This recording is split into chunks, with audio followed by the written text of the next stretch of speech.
We're here today with Beatrice Heuser, Professor of International Relations at the University of Reading. Beatrice, thank you for joining us. Thank you very much for asking me. Could you tell us what got you interested in just war, or the just war tradition, and what you are currently working on?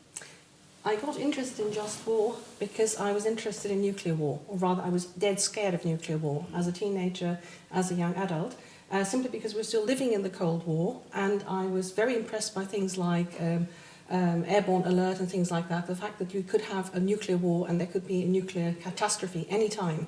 In that context, people used to debate on both sides of the Iron Curtain on the question of whether Clausewitz was still applicable, whether Clausewitz still mattered, because there was this idea that Clausewitz said that war was the continuation of politics by the mean. Did it make sense to do so? Well, the thing was that Lenin had said Clausewitz was a good thing. Therefore, all of Soviet strategy assumed that the outcome of such a nuclear war could be meaningful victory, and the West assumed it to some extent as well. Now, from that followed a big debate where ultimately the people won on the West, and even in the end on the eastern side of the Iron Curtain, when they said no, an all-out nuclear war could not possibly have a meaningful victory. So that led me to research what Clausewitz had actually meant and whether victory actually meant anything ever in any context.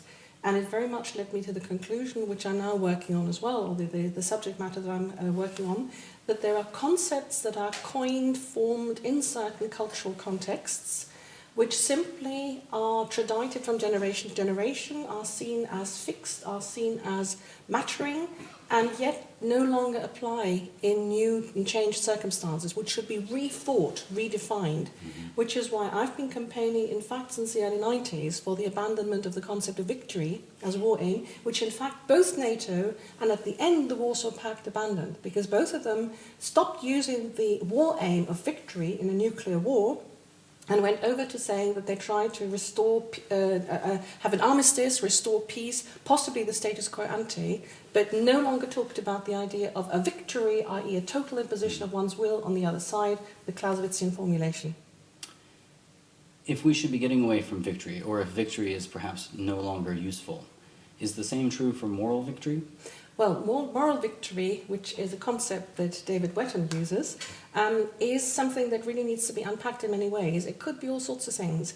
Coming out of a Christian tradition, curiously, we've become used to the idea that even a defeat can be a moral victory. You know, the defeat of, or the death of Christ on the cross is actually the moral victory of his triumph over death, which has been taken up an awful lot in all sorts of different cultures.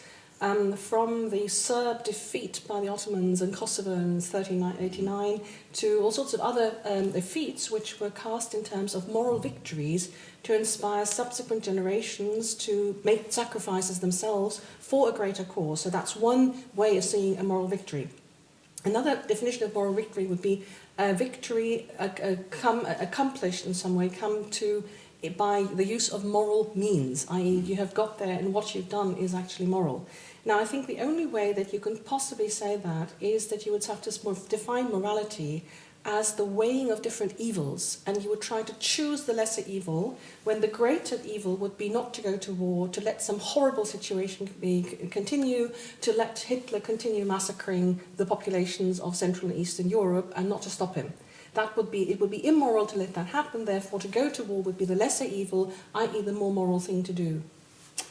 So instead of moral victories, should we be talking about mournful victories then? Something about avoiding the lesser, or avoiding the greater evil? Indeed, absolutely. I think that would be very good. But the idea that something has to be a moral choice is very well represented by the use of the term moral. So from that point of view, I don't take issue with it.